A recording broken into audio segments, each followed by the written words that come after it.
News home. More from UK News. Saturday, June 2nd, 2018, 9:02 p.m. Share on Facebook, share on Messenger, share on Messenger, share on Twitter, share on WhatsApp. Video player 202000:000:000:000. Use up/ down arrow keys to increase or decrease volume.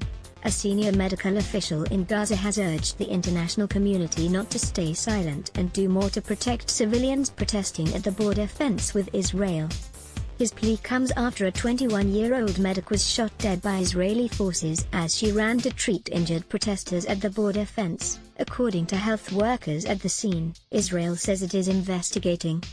The funeral of Razan al-Nayar was held in the Gazan city of Khan Yunis, with thousands of mourners attending.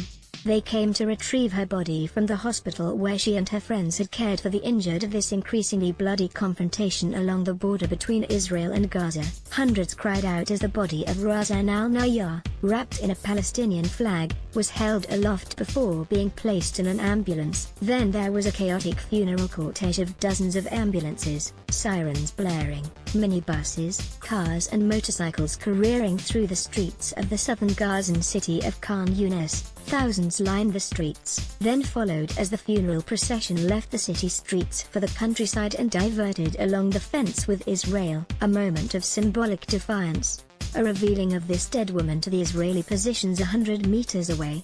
Ms. Nayar died as she ran towards the fence to reach a casualty on Friday. Witnesses say she was shot dead by an Israeli sniper, and her further displayed her blood-soaked medical vest with a bullet hole. Social media posted pictures of the medic being taken to an ambulance. The 21-year-old was a volunteer medic who had attended many of the rallies in Gaza against the decade-long Israeli and Egyptian economic blockade of this tiny strip of land. The Israeli military says it is investigating the incident but consistently condemns the rallies as a cover for Hamas to attack soldiers at the border. That investigation will do nothing to pacify the huge crowds at the funeral.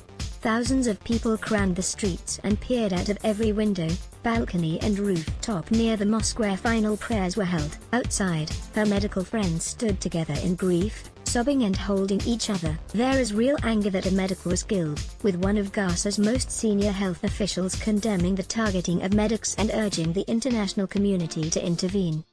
It is the first time the Israeli side have killed a paramedic. She is a female, Dr. Iyad Yagi told me, surrounded by doctors. They are targeting more than 245 paramedics. We are asking here, protesting here, asking the international community to put more pressure on Israel. It is time not to keep silent, he said. Thousands then carried Razan's body through the streets to a freshly dug grave in a tiny cemetery. Sporadic shots were fired into the air above the crowds, as the 119th body of this protest, which began at the end of March, was laid to rest. As the funeral ended, groups of young men began another impromptu charge towards the border fence a short distance away, beginning another confrontation as they edged closer towards the Israeli positions.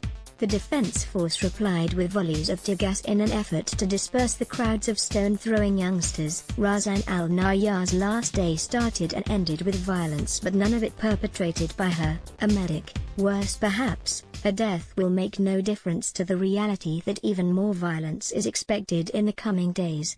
Copyright Sky News 2018. Share on Facebook, share on Messenger, share on Messenger, share on Twitter, share on WhatsApp. More from UK News. Some Sinn Féin voters backed up on abortion laws. Arlene Foster claims. Arlene Foster says some Sinn Féin supporters have told her they will vote up because of her party's position on abortion. PM pays tribute to London Bridge victims and heroes on anniversary of terror attack. Britain's resolve against terror has never been stronger, the Prime Minister has said, as she remembered the victims and paid tribute to those who intervened during the London Bridge attack a year ago today. Peckham double shooting, police impose Section 60 emergency search powers. 2 men have been shot in southeast London, with one in a critical condition, as police imposed emergency stop and search powers in the area.